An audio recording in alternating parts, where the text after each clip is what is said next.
So this morning, go to the book of 1 Kings. 1 Kings chapter 22. That's what we're going to read this morning. 1 Kings chapter 22.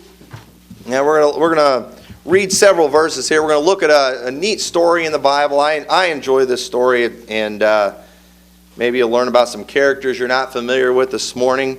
But and there's some great lessons I want us to learn here today, because something that I think, I know I feel it many times. I'm sure probably everybody in here has felt it before. But have you ever felt like you were just all by yourself in, maybe your beliefs? And, maybe, thankfully as a church, this is a place where we can come together and we know we're not all by ourselves. But and as far as your lives outside this church, maybe with your family, maybe politically you feel like, man, I am the only one that feels this way. Maybe it's, spiritually or religiously, you're the only person in your family that believes the way you do. Maybe where you work, you're the only believer. And sometimes you do. You just kind of feel alone, don't you? And every once in a while we find ourselves in a position where we have to make a stand. And it's like, you know what? I got to speak the truth here. And usually when you do, it doesn't always feel real good. And many times you can be made to feel really bad. And I just want you to know that feeling that you have, and I know I've talked to many that have experienced these kind of things. You're not alone. You're not the only one that's ever felt this way. We're going to look at somebody in the Bible who took a stand all by himself, who stood all alone under great pressure to buckle. And let's look at the story in 1 Kings chapter 22. It says, "And they continued 3 years without war between Syria and Israel. And it came to pass in the 3rd year that Jehoshaphat, king of Judah, came down to the king of Israel. And the king of Israel said unto his servants, Know ye that Ramoth in Gilead is ours, and we be still, and take it not out of the hand of the king of Syria? And he said unto Jehoshaphat, Wilt thou go with me to battle to Ramoth Gilead? And Jehoshaphat said unto the king of Israel, I am as thou art, my people as thy people, my horses as thy horses." And we don't have time to go into all the background of everything here and into the story after this. But Jehoshaphat, working with the king of Israel, who was Ahab, the husband of Jezebel, we all know those names, this was a very bad decision. He should not have joined up with Israel in this situation. Israel was very wicked during this time. Ahab was a wicked king, and he's wanting to go to battle against Syria, and he wants the help from the southern kingdom. He wants help from Jehoshaphat, from Judah.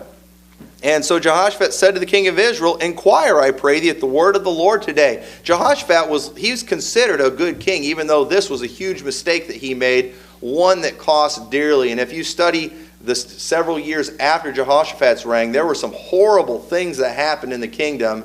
And it all went back to his alliances that he made with Israel, the alliances he made with Ahab. It was a huge mistake, and I wish we had time to go into all that, but we don't. But he's a good guy. He loves God. And he says, let's inquire of God. Let's find out what the Lord thinks about this alliance. Let's find out what the Lord thinks about us going to battle against Syria. And then verse 6, And the king of Israel gathered the prophets together, about 400 men, and said unto them, Shall I go against Ramoth Gilead to battle, or shall I forbear? And they said, Go up, for the Lord shall deliver it into the hand of the king. So, man, all the prophets, they are all in agreement. 400 of them. And they're all saying the same thing. Go up against them. Man, you've got this. You do this. They're all in agreement. But Jehoshaphat, he sees through it. And he said in verse 7, Is there not here a prophet of the Lord, besides that we might inquire of him? He knew these guys weren't prophets of the Lord. He knew these guys weren't good guys. And yeah, they were all in agreement. They were all positive. He's like, there's got to be one prophet of the Lord. And the king of Israel said unto Jehoshaphat, There is yet one man, Micaiah, however you say that, the son of Imlah, by whom we may inquire of the Lord, but I hate him. For he doth not prophesy good concerning me, but evil. And Jehoshaphat said, Let not the king say so. Okay, now there was a reason Micaiah always prophesied evil against the king of Israel. You know why? Because he was evil. And because he was bad. And God was not on his side. And so God was not going to bless what he was doing. And there was a reason that he prophesied evil against him, because he was telling the truth. He was just telling the truth. And he was hated as a result of it. Because sometimes people don't want to know the truth. They just want people, they surround themselves with people who tell them what they want to hear. And that's what was going on during this time. Verse 9, then the king of Israel called an officer and said, hasten hither Micaiah, the son of Imlah. And the king of Israel and Jehoshaphat, the king of Judah, sat each on his throne, having put on their robes, in a void place in the entrance of the gate of Samaria. And all the prophets prophesied before them. All right, so now, and something I want to do here, because I'm talking about standing alone for truth. And to kind of illustrate this, there is, I feel this way sometimes too. I feel sometimes like, you know what? I'm the only one speaking the truth on this thing. And this story here just reminds me, there is a teaching that is going on amongst Baptists. I mean, it's spreading like the chicken pox. It blows my mind. This whole idea of, we have to support Israel militarily and everything. And I'm telling you, it's a political thing. And there are churches now, they're even raising money to help the Israeli military so they can kill Muslims. And it's looked at as this great thing, and we got to side with God, and we got to side with Israel and everything. We always got to be with them politically. We always got to be with them militarily. And everybody seems to be going along with this. And, I just have to say, wait a minute. This is not scriptural at all. And whenever you dare bring this kind of stuff up, especially amongst preachers, you get in trouble. You get really mad. And you know what? They're all in agreement. And I don't know, right here, it's like, this is like the first, there's all these, Stand With Israel conferences and stuff people are going to do, they do all the time. And I think this was the first ever Stand With Israel conference that they ever had. And man, 400 prophets showed up for it. We've got to get Judah, the good kingdom, to stand with Israel, which is a bad kingdom. They got to stand with Israel. And all 400, man, hey, this battle, it's theirs. Whatever they want to do, we got to help them. They're going to go after Syria. We're going to help them. And God wasn't pleased with them for going along with Israel when they were wicked. You know what? Study Israel's government today. Study the nation of Israel today. They're as wicked as all get out. They're worse than America. Okay? It is more wicked than America over there. And yet we're supposed to just go along with whatever they say and with whatever they do. And if somebody like me dare say there's something wrong with that, you're anti-Semitic, you're anti-God, you're anti-Christ. You get called all kinds of things. And listen, I don't, like Micaiah here, I don't care if I stand alone in this thing. It's the truth. I have to do that. And notice what happens here, okay? It's the camp meeting. They got them all together. It's the Stand With Israel conference. They're all preaching the same thing. Everybody's in agreement. And Zedekiah, the son of Chenaanah, made him horns of iron, and he said, thus saith the Lord, with these shalt thou push the Syrians until thou hast consumed them. This guy, man, he gets this big dramatic illustration together. He gets these big iron horns. All right, let's bring them out, man. I got to out-preach all these other people at the Stand With Israel conference, okay? They keep taking these things farther and farther, and it's like, the one thing that they're teaching too is there's a verse in Romans where it said, you've been ministered to because of their spiritual things. They should benefit from your carnal things. Well, it was talking about saved people in Jerusalem. It wasn't talking about all Jews. And so now we're supposed to, because everything we have is from the Jews. This is being taught.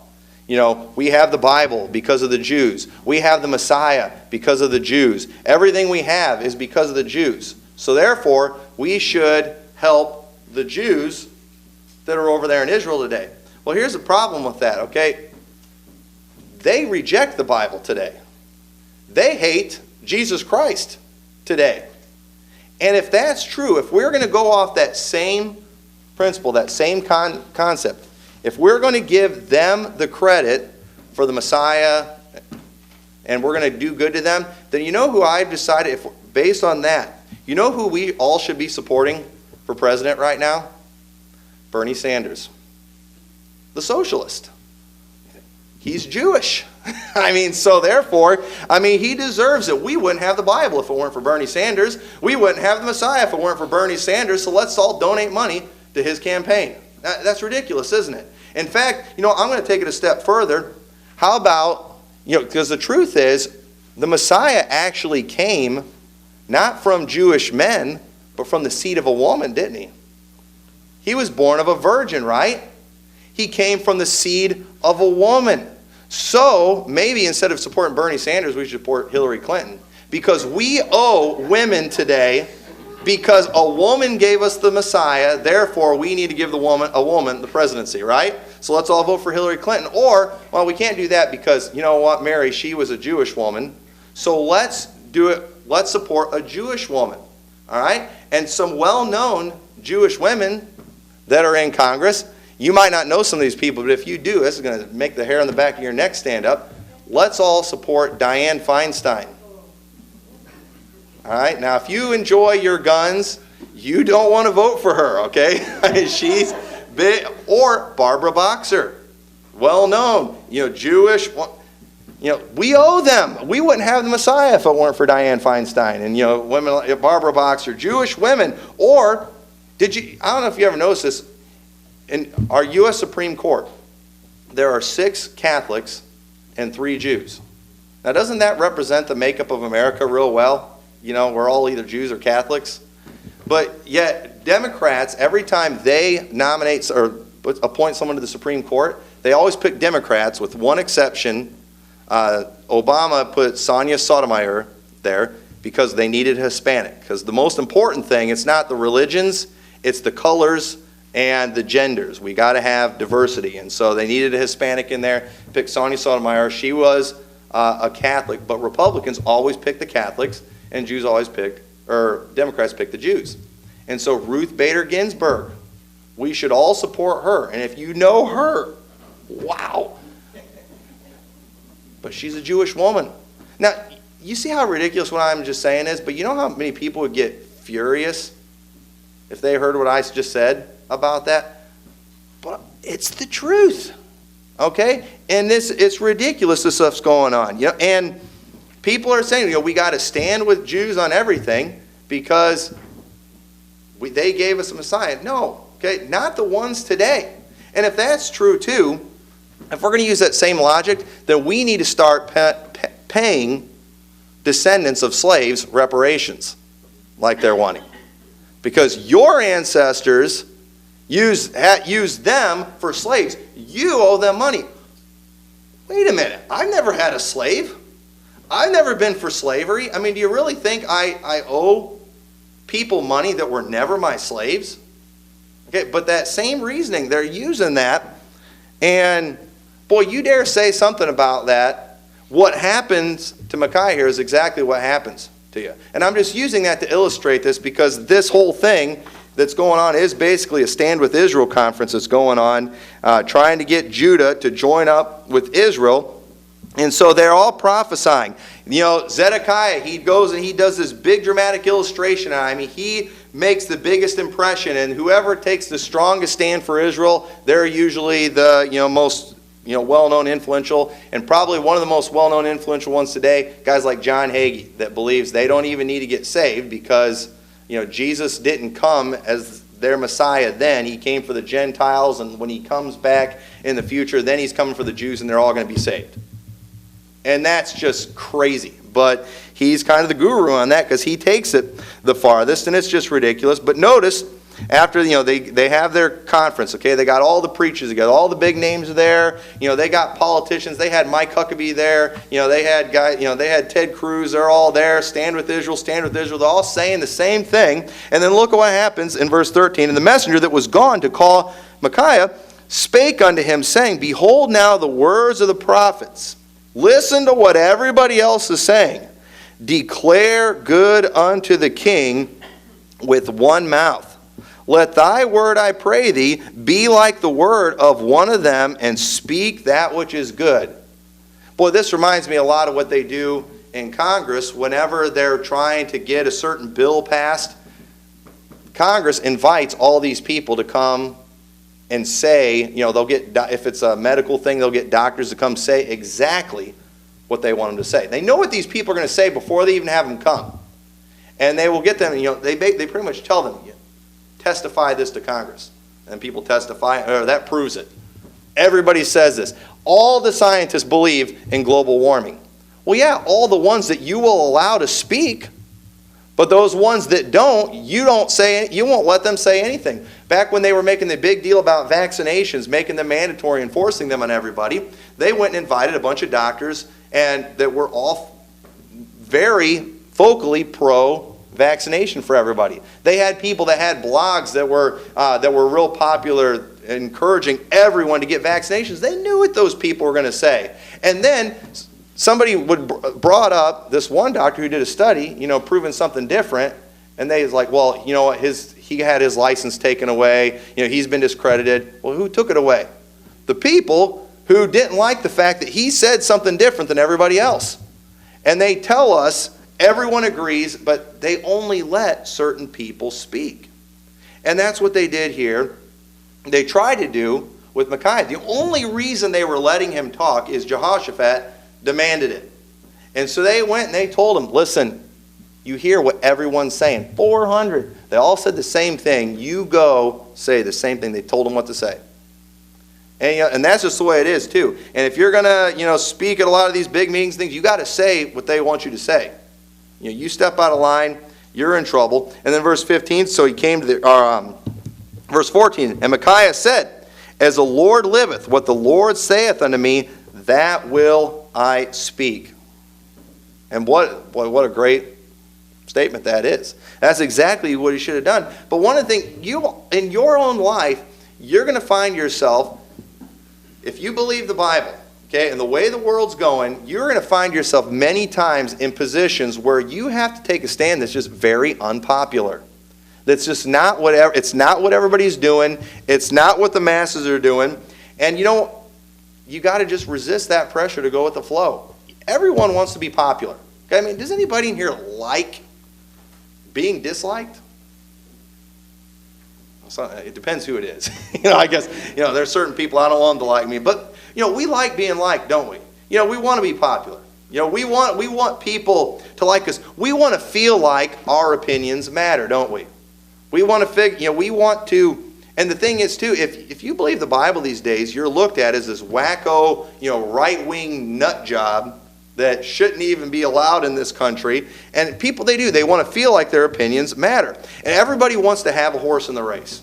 And it's like with the elections, okay? It's like a lot of Christians, they're so anxious to find a candidate that, represents what they believe, and that way they want to get involved politically. They want to feel like they have a voice.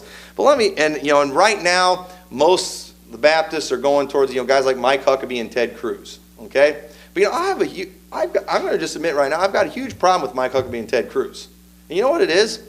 They're Republicans. Oh, I see, so you're a Democrat. No.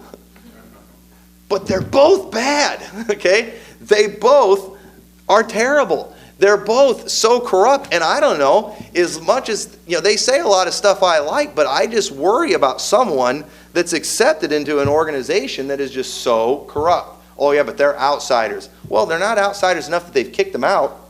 The first one of those guys at the Republican Party that says, you know what, we're kicking you out, I might get on board with that guy. That might be the one that I listen to. But it's like, you have to pick one. And it's because they want to have a voice. They want to be a part of it. But, pretty soon we're just going to have to admit that what's going there's really nobody in Washington right now that represents us. We are that big of an outsider. And people don't like that. And it's not comfortable. It's not what we want. You're supposed to be one of the two, folks. You're supposed to be a Republican or a Democrat. That's what no. Or you're supposed to be an independent. That's where you're in between. You can go either way. You can vote Democrat. You can vote Republican. Well, you know what? I can't stomach either of them. Hardly. It's so messed up. It's so corrupt. And I'm just coming to the realization more and more, I don't know if I got a horse in the race. I don't know if there's a political organization out there that represents what I believe. And boy, it'd be a lot easier to just join up with one of these groups and just go along with what they say so I can feel like I matter, I can feel like I have a voice. But, I just don't know if I do. I don't know if there's anyone out there. And people are just not willing to admit that. They're not willing to accept that. You know, Proverbs 23 verse 23 says, "Buy the truth and sell it not. Also wisdom and instruction and understanding." You know, I'll admit that there's a part of me that I'd like to get involved politically in certain area. You know, in certain areas, I'd like to try to help influence elections. But you know what? The Bible says, "Buy the truth and sell it not." And I'm afraid there's no one out there that if I were to join up with them, I'm afraid I'd have to sell some truth. They're standing for things that, I'm sorry, I'm just not for, and I'm not willing to give that up. And unfortunately, it's forcing me to feel like an outsider politically. I feel like I don't have a person I can look and say, you know, they represent what I believe. And people, they don't want that. But that's just the reality of where you're going to be in a wicked world, and people are just selling truth left and right, and they're going along with these people. They're just overlooking some whacked out ideas that they have because they just want to have somebody they feel represents them. And you know, people, they'll vote for Mike Huckabee just because he's the Baptist, and I'm a Baptist. Or you know, there's women that are going to vote for Hillary just because she's a woman. They want a woman, or Bernie Sanders because they're a Jew and he's a Jew. And you know, I'd love to vote for a Baptist, but if he's not standing for the truth, I'm not going to. I'm not going to do that just so I can feel better about myself and feel like, you know, I'm represented and feel like I'm a part of something, you know, that's big and important that everybody wants to be a part of. But we've got to resist that pressure. The flow is going the wrong way. And we know, based on Bible prophecy, it's only a matter of time, and what's there in Washington is going to completely turn against us. And it's already happening. Okay, it's already there, and we don't really have anyone standing too strong, and it's not looking good. And so eventually we're going to just have to realize we don't have anyone representing us there. We do not have a voice that they're willing to listen to. And here in this crowd, they try to tell him what to say. Okay, fine, we have to let you talk, but here's what you're going to say. And I love what he said. You know, as the Lord liveth, what the Lord saith unto me, that will I speak. He wasn't looking to win a popularity contest. And you know what? The world needs someone to be the voice of reason and speak the truth. Whether it be in your family needs someone to be the voice of reason and speak the truth. Whether it be in your workplace, in your school, whether it be, you know, in your church, whether it be, you know, even amongst, you know, myself, amongst a group of preachers, whatever it is, somebody has to speak the truth.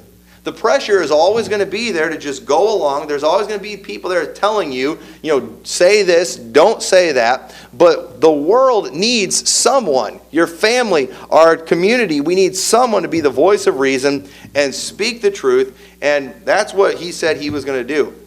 And because the truth is, the crowd's usually wrong, aren't they? The crowd usually gets it wrong. Matthew 7:13, enter ye in at the strait gate, for wide is the gate and broad is the way that leadeth to destruction, and many there be which go in thereat. Because strait is the gate, and narrow is the way which leadeth unto life, and few there be that find it. We know that verse. Okay? The majority usually gets it wrong.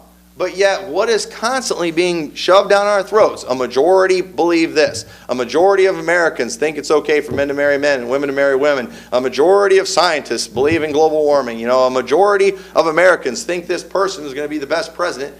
And does the majority usually get it right? No. I mean, I can't even think of the last time we've even had a candidate for president that, you know, represents what I believe, you know, politically. But yet, you know, I fell for the whole thing. You got to pick the lesser of two evils, you know. And I kept doing that. And as a result, I've not had a voice for the last several years in elections.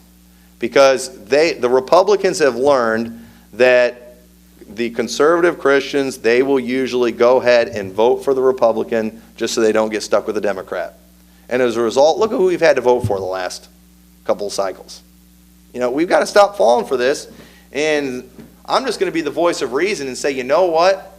Republicans don't give a rip about what we think.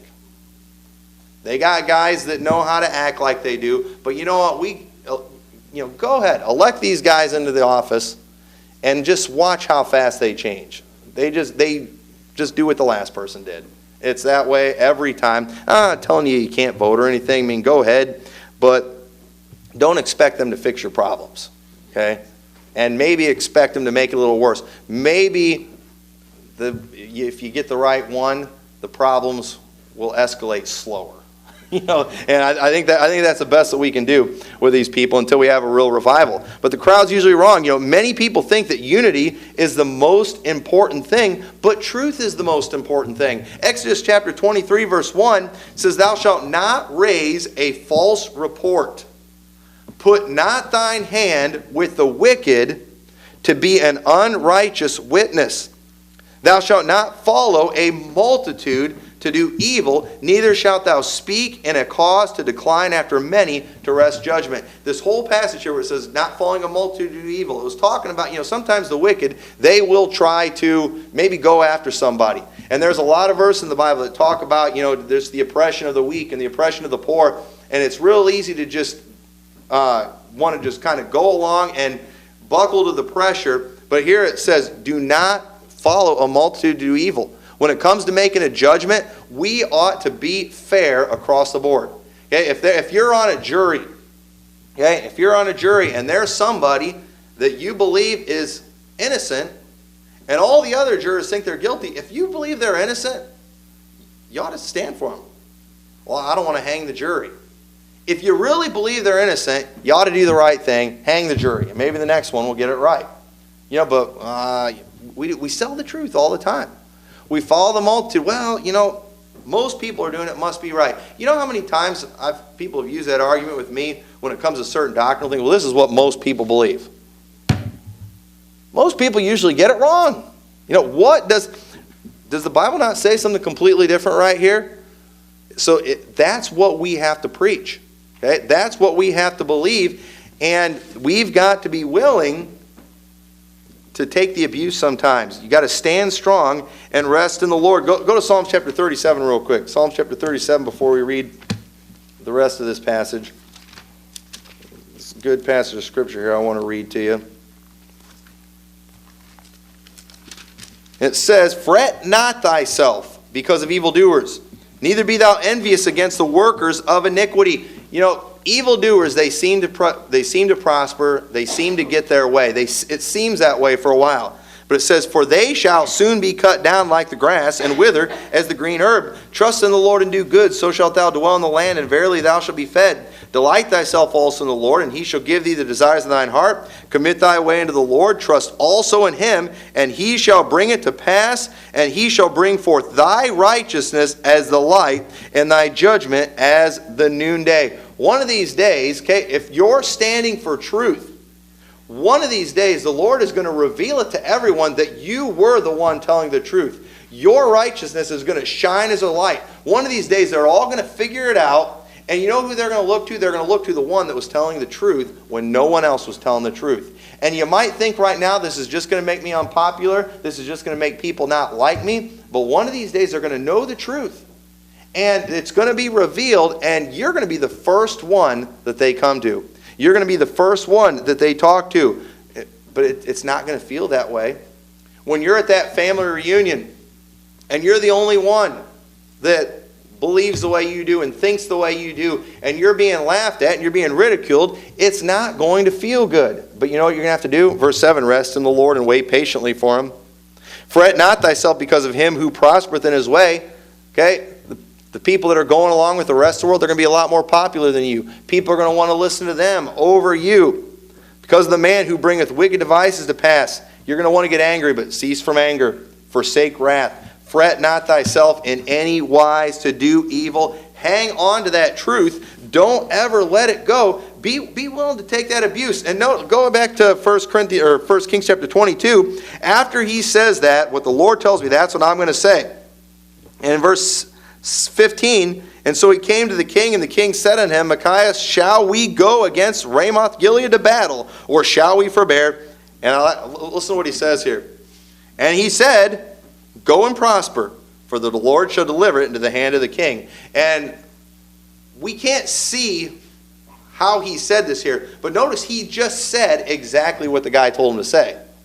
But I believe he was being sarcastic, and it's obvious because they knew he didn't mean it. And I think it's pretty much just, yeah, go ahead. Go and prosper. It's going to be great. Do what these other guys said. But they knew, and the king said to him, how many times shall I adjure thee that thou tell me nothing but that which is true in the name of the Lord? And he said, so he's like, go ahead, tell me the truth. He's like, I've commanded you, tell me the truth. Okay, here's the truth. And he said, I saw all Israel scattered upon the hills as sheep that have not a shepherd. And the Lord said, these have no master. Let them return every man to his house in peace. And the king of Israel said unto Jehoshaphat, did not I tell that he would prophesy no good concerning me but evil? And he said, hear thou therefore the word of the Lord. I saw the Lord sitting on his throne, and all the host of heaven standing by him, and on his right hand and on his left. And the Lord said, who shall persuade Ahab that he may go up and fall at Ramoth Gilead? And one said unto this manner, another said on that manner. And there came forth a spirit and stood before the Lord and said, I will persuade him. And the Lord said unto him, wherewith? And he said, I will go forth and will be a lying spirit in the mouth of all his prophets. And he said, thou shalt persuade him and prevail also. Go forth and do so. God, he's like, I had this vision. God showed me. He sent a spirit, a lying spirit into the mouth of all these prophets. They're all liars.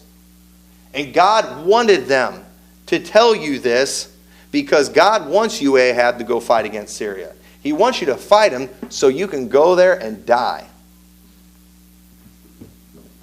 He demanded the truth. Was it pleasant what he told him?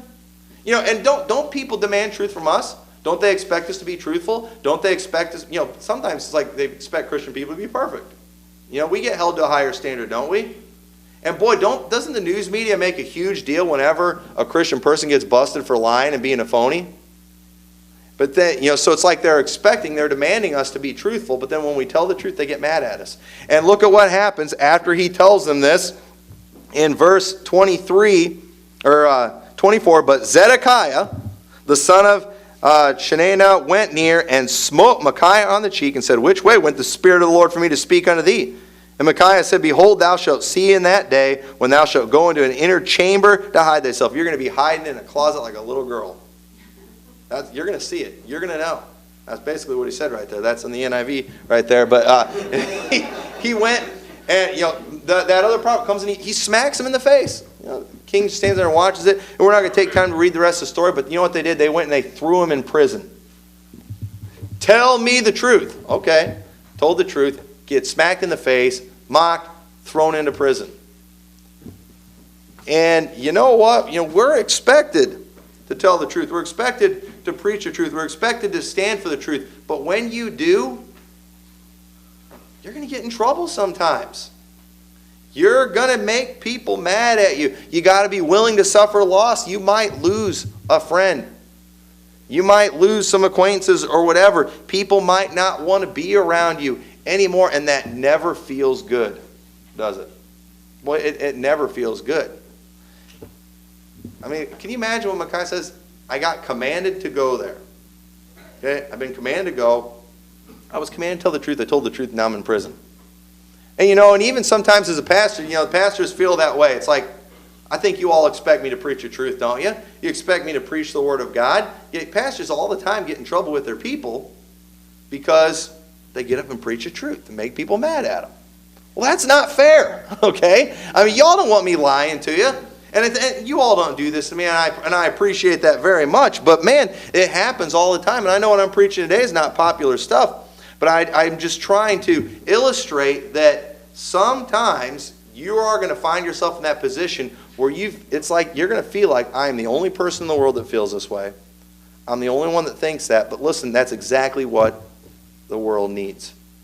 And if you go and you read the rest of that story, Ahab and Jehoshaphat, they went and fought that battle. And Ahab died. Ahab got killed in that battle. And exactly what the prophet said came to pass. And I wonder what those other 400 prophets thought after that. I wonder what all the other people in the kingdom thought about Micaiah after that, after exactly what he said came to pass. Thank God there was somebody there that told the truth. Otherwise, if there hadn't been that one person, you know what they all would have said? They had all just walked away, well, tough break. It was an accident. If you read the story, the battle kind of ended, and one guy, he just drew a bow of adventure. He just kind of went and he just took a shot into the crowd, just taking a chance. And that arrow got Ahab. That was how he died. And people, that's just the way it is. That's just what happens. It's like, no, that's not just what happens. But if nobody was there to tell the truth beforehand, we're all great prophets after something happens. Okay? After something bad happens, we all know why God did that to them. We all know why that happened to you. We're all great prophets after the fact. But when you do it before, that's what shows the real prophet. The one who said it before. And I've just decided too, I'm going to preach stuff that's not popular, because one of these days it's going to be revealed. And you know what? I want to be able to say, you know what? I was teaching that the whole time. When it wasn't popular, when nobody liked it, when everybody was getting mad. Because one of these days, these things that we believe, these things we teach, everybody's going to believe. The Bible says every knee shall bow and every tongue shall confess that Jesus Christ is Lord, to the glory of God the Father. That's becoming a less and less popular thing to be a Christian, to stand for Christ. But one of these days, every knee will bow. Well, you know what? Who cares if you do it when everyone else is doing it? I want to do it when no one else is doing it. I want to do it.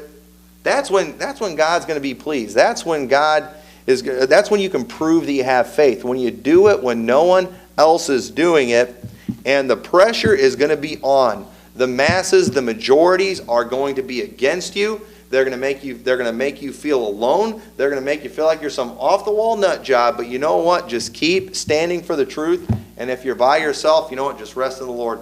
Wait patiently for Him. He will make your righteousness to shine as a light. One of these days, I don't know when it's going to be. You're going to have to wait patiently. But one of these days, something's going to happen. Everybody's going to realize the truth. And you know what? They're going to look right at you. Wait, what about that person? That's how I've noticed people before. People that, were saying things at first. I was like, what are they talking about? And then later, it ended up happening. It turned out to be right. And I'm like, wait a minute. I'm going to go back and listen to that person again. The person that called this, the person that saw it coming. And we ought to see these things coming. We ought to know the truth. We have the Bible. And so be willing to stand alone for truth, all by yourself. If it's there in the Word of God, I don't care if everybody in this church, and myself included, if we go against it, you stick with the Word of God. And we all might look at you and say, you know what? You're wrong. You're messed up. You stink. We're more than you.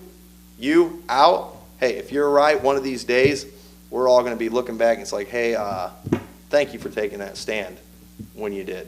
I wish we'd have listened, but we didn't. And then you will be glad you stood for the truth. So with that, let's all stand together.